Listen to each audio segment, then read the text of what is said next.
Account ভেরিফিকেশনের জন্য settings থেকে অ্যাকাউন্ট ভেরিফিকেশন অপশনে যেতে হবে এবং প্রথমে আপনার ফোন নাম্বার ভেরিফিকেশন কমপ্লিট করতে হবে।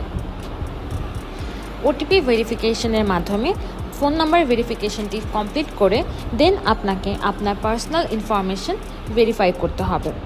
আপনি এনআইডি, পাসপোর্ট অথবা বার্থ সার্টিফিকেট যে কোনো একটির মাধ্যমে পার্সোনাল ইনফরমেশন ভেরিফিকেশনটি সম্পন্ন করতে পারবেন। পাসপোর্টের মাধ্যমে ভেরিফিকেশন করার জন্য প্রথমে আপনাকে আপনার পাসপোর্টের একটি ইমেজ আপলোড করতে হবে এবং পাসপোর্ট নাম্বার এবং অন্যান্য ইনফরমেশন আপলোড করতে হবে। দেন আপনাকে আপনার payment receive option verification complete করতে হবে।